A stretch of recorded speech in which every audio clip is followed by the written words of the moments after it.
आपने मुझे राज्यपाल के अभिभाषण पर बोलने का अवसर दिया, उसके लिए धन्यवाद। मैंने ये पूरी आपकी डायरी पढ़ी थी। मुझे लगता है कि कहीं न कहीं आदिवासियों को लेकर दोनों ही सरकारों को सोचना चाहिए। मैं एक किसान का बेटा हूँ, मैं न पक्ष की बुराई करूँगा न विपक्ष की करूँगा।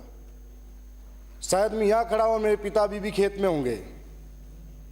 आज दक्षिणी राजस्थान के आदिवासियों की हालत क्या है, उस पर चर्चा होनी चाहिए।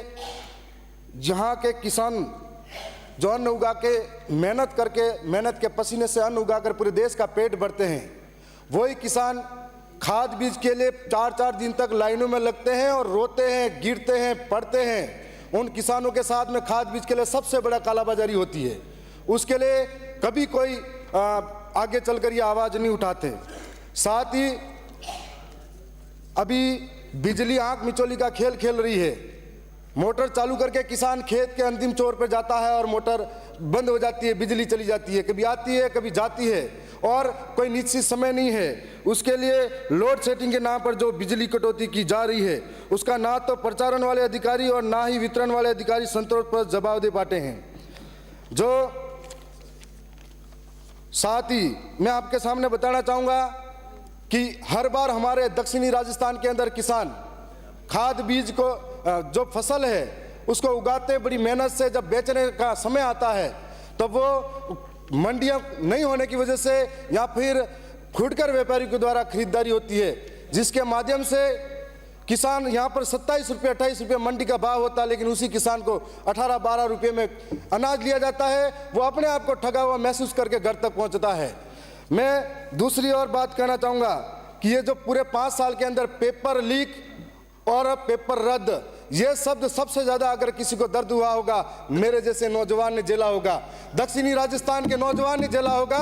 हम लोग आज जोधपुर और जयपुर के अंदर कोचिंग करने आते हैं तो हमारी पीड़ा ये है कि हम लोग खेत गिरवे रख के आते हैं, माँ के गहने गिरवे रख के आते हैं और हम लोग यहाँ पर पढ़ने आते हैं, 3-3 महीने तैयारी करते हैं, ब्याज में पैसा लेकर आते हैं।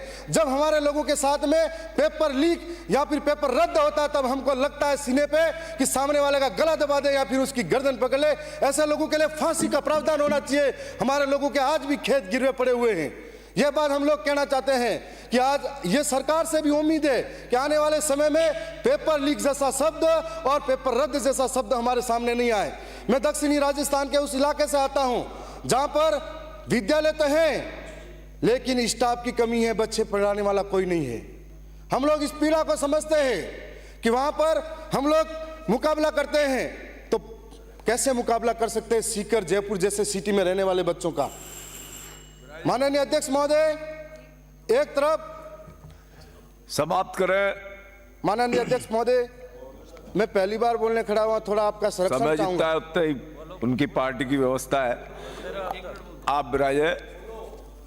माननीय अध्यक्ष महोदय, हमारे वहां पर विद्यालयों की ऐसी हालत है कि एक तरफ वहां पर कॉलेज खुली हुई है तो 70-80 सीटें हैं और हर साल 8 से 10 हज़ार 12वीं पास कर से विद्यार्थी जाते हैं। उनके लिए कोई कॉलेज की व्यवस्था नहीं है। स्कूलों के अंदर 80% व्याख्याता के पद खाली पड़े हुए हैं और इस बार सरकार से ये चाहूँगा कि बैकलॉग भर्ती के माध्यम से या जिसने BA BEd MA कर रखी है उनको यहाँ पर लगाए ताकि बच्चे पढ़ सके, नौजवान पढ़ सके और आदिवासी इलाकों में ये उनको फायदा मिल सके। साथ ही एक बात और कहना चाहूँगा कि स्कूल के अंदर दूध वितरण किया जाता है, उस दूध वितरण जो पाउडर का होता है उसकी जगह पे फल फ्रूट वितरण किया जाए ताकि बच्चे खाकर हष्ट-पुष्ट हो सके।